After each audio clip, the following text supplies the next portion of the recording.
আর দ্বিতীয়ত আমরা ডাকসু বিষয়ে স্পষ্টভাবে জানিয়েছি ছাত্রদল ডাকসু অবশ্যই অংশগ্রহণ করবে, কিন্তু আমাদের যে দাবি ছিল এবং ছাত্র সমাজের যে দাবি এবং বিশেষ করে 5 আগস্টের গণ অভ্যুত্থান পরবর্তী যে প্রধান দাবি ছিল যে ছাত্র লীগের সন্ত্রাসীদের চিহ্নিতপূর্বক বিচারের আওতায় নিয়ে আসা, তো তারাও এটি তাদের যে মানে গাফলিতে রয়েছে স্যাররা স্বীকার করেছে এবং বলেছে যে ইতিমধ্যে শাহবাগ থানায় যে মামলা করা হয়েছে সেখানে আরও কীভাবে ইনক্লুড করা যায় সে বিষয়ে তারা কাজ করছে।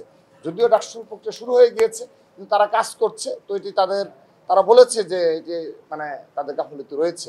তো আমরা আশা করছি যে আমরা 23টি ছাত্র সংগঠন যেভাবে একত্রিতভাবে ছাত্র লীগের চিহ্নিত সন্ত্রাসী অর্থাৎ বিশ্ববিদ্যালয় কমিটি, হল কমিটি, অনুষদ কমিটি এবং সেন্ট্রাল কমিটিতে সর্বশেষ যে কমিটিগুলো রয়েছে তাদের সবাইকে বিচার আওতায় নিয়ে আসতে হবে।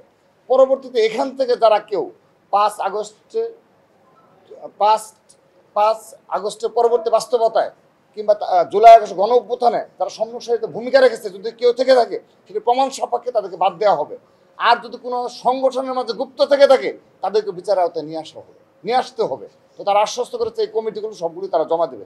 তো আমরা এখন তাদের কাজের প্রতিফলন দেখতে চাই এবং যেহেতু সময় নেই তারা হয়তো শনিবারে আমাদের একটা আপডেট জানাবে যে গুপ্ত রাজনীতি নিষিদ্ধ, তারপরও হল পর্যায়ে ছাত্র রাজনীতি কীভাবে চলবে ধরনটা, এবং এই ছাত্রলীগের সমস্ত কমিটি নিয়ে এই শাহবাগ থানায় যে মামলা করা হয়েছে সেই মামলা অন্তর্ভুক্তকরণ কিংবা নতুন কোনো মামলা, তো যা হোক তারা যেহেতু 1 বছর সময় পেয়েছে করে নি। এখন যেহেতু আমরা এই বিষয়ে সোচ্চার রয়েছি, আশা করছি যে শনিবারের মধ্যেই তারা এই বিষয়ে আমাদের একটা দৃশ্যমানগতভাবে কিছু পদক্ষেপ গ্রহণ করবে। এটি আমাদের আজকে মূল বিষয় ছিল। আর আরেকটি বিষয় হলো যেটি ইতিমধ্যে আমাদের সাধারণ সম্পাদক বলেছেন, আপনারা লক্ষ্য করে দেখবেন ঢাকা বিশ্ববিদ্যালয়ে টিএসসি ভিত্তিক এবং হল ভিত্তিক বিভিন্ন সামাজিক ও সাংস্কৃতিক সংগঠন রয়েছে। তো এখানে অধিকাংশ সংগঠনের গঠনতন্ত্রে লেখা রয়েছে যে কেউ যদি রাজনীতি ছাত্র সংগঠনের সাথে সম্পৃক্ত থাকে তাকে এখানে নেতৃত্বে নিয়ে আসা যাবে না, এরকম একটি কিন্তু অধিকাংশ সংগঠনের গঠনতন্ত্র রয়েছে। তো এখানে আমাদের শিক্ষক মহোদয়ের নিকট থেকে আমরা জানতে পারলাম, তারাও এটি স্বীকার করেছে আমাদের সাথে, যে এখানে সরাসরি বলি ইসলামী ছাত্র শিবির গুপ্ত রাজনীতি করে তাদের পরিচয় গোপন করে তারা ওই সব জায়গায় দখল করে নিচ্ছে। এটি সরাসরি একটা দখলদারিত্ব কায়েমের মতো। ছাত্রলীগ যেভাবে করেছে ছাত্র শিবির ঠিক সেভাবে দখলদারিত্ব কায়েম করছে। তো তারা বলেছে হ্যাঁ এই বিষয়টি তারা আইডেন্টিফাই করেছে, তারা এই বিষয়ে আমাদের সিদ্ধান্ত জানাবে, ওই যে রূপরেখা প্রণয়নে এই বিষয়ের অন্তর্ভুক্ত থাকবে বলে আমাদের আশ্বস্ত করেছে। এবং সর্বশেষ আরেকটি বিষয় বলেই শেষ করছি, সেটি হলো আপনারা এর আগেও আমরা এ বিষয়ে আপনাদের জানিয়েছি, সেটি হলো ঢাকা বিশ্ববিদ্যালয়ের শিক্ষার্থী সংসদ গ্রুপ, যেখানে আমাদের দুটো ফেসবুক গ্রুপ রয়েছে যেগুলো জুলাই আগস্টে গণ অভ্যুত্থানে গুরুত্বপূর্ণ ভূমিকা পালন করেছে। আমরা সবাই এখানে সম্পৃক্ত ছিলাম। পরবর্তীতে এখানে যারা অ্যাডমিন রয়েছে তারা এটিকে একটা কুক্ষিগত করেছে এবং এখানে ঢাকা বিশ্ববিদ্যালয়ে মব ক্রিয়েট করার ক্ষেত্রে, নারীদের হেনস্থা করার ক্ষেত্রে, এবং এমনকি কোনো শিক্ষক যদি গণতান্ত্রিক ভাষায় কথা বলে তাদের এগেনস্টও কীভাবে এখানে মব ক্রিয়েট করা যায় সেই প্রক্রিয়া এখানে হয়ে থাকে। এবং এটি অবশ্যই ঢাকা বিশ্ববিদ্যালয়কে রিপ্রেজেন্ট করে না। এই ঢাকা বিশ্ব শিক্ষার্থী সংসদ গ্রুপে যে ধরনের বাজে ল্যাঙ্গুয়েজ ব্যবহার করা হয় এটি কখনো ঢাকা বিশ্ববিদ্যালয়কে রিপ্রেজেন্ট করে না। তো আমরা একটু সাধুবাদ জানিয়েছি আজকে আমাদের সম্মানিত বিসি স্যার সহ প্রক্টর স্যার সহ তাদেরকে, তারা নাকি আরও বেশ কিছুদিন আগেই এই যারা অ্যাডমিন রয়েছে তাদেরকে চিঠি ইস্যু করে তাদেরকে ডেকেছে।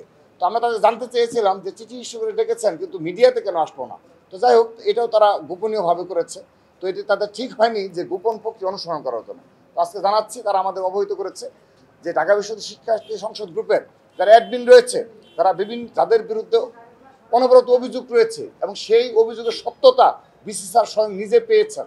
তিনি গোয়েন্দা সংস্থার কাছ থেকে স্ক্রিনশট নিয়েছেন, তিনি আমাদের জানিয়েছেন তার তো এত সময় নেই যে সারাদিন, যদিও তিনি এই গ্রুপে আসছেন কিন্তু, তো তিনি বলেছেন যে আমার তো এত সময় নেই বাবা, আমরা স্ক্রিনশট নিয়েছি, আমার গোয়েন্দা সংস্থা কিছু দিয়েছে, আমি দেখেছি যে এগুলো অকথ্য, এগুলো কখনো ঢাকা বিশ্ববিদ্যালয়ের সাথে যায় না, তার পারিবারিক স্ট্যাটাসের সাথে যায় না, সে কারণে তিনি ডেকে নিয়ে এসে এই বিষয় করেছেন। তো আমরা বলেছি যে এই যে 1 বছর এই ধরনের একটা গ্রাউন্ড তৈরি করা হলো ডাকসু নির্বাচনের আগে, এই 1 বছর পরিকল্পনা মাফিক যাদের একটা সেন্টার রয়েছে এই সব কিছু তারা মব ক্রিয়েট করে যারা এই সোশ্যাল মিডিয়ায় গ্রুপগুলো পরিচালনা করছে এবং যারা গুপ্ত রাজনীতি করছে সবাই মিলিতভাবে একটি সেন্টার রয়েছে যারা উদ্দেশ্যপ্রণীতভাবে ষড়যন্ত্রমূলকভাবে এভাবে এই কার্যকলাপগুলো করেছে, রাজনীতি এবং অপসংস্কৃতি জন্ম দিয়েছে।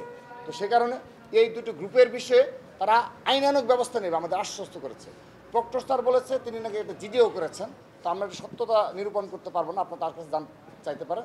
তো তারা বলেছে যে এই গ্রুপগুলোতে ঢাকা বিশ্ববিদ্যালয়ের নাম ব্যবহার করে, লোগো ব্যবহার করে, ঢাকা বিশ্ববিদ্যালয় রিপ্রেজেন্ট করে কিন্তু পুরোপুরি একটা অপসংস্কৃতির জন্ম দিচ্ছে, যেগুলো পরবর্তী প্রজন্মকে বহন করে চলতে হবে। ঢাকা বিশ্ববিদ্যালয় আগামীতে এই বিষয়গুলো থাকবে, সেখানে তারা অবশ্যই এই বিষয়ে ব্যবস্থা নেবেন, সে বিষয়ে আমাদের নিশ্চয়তা দিয়েছে।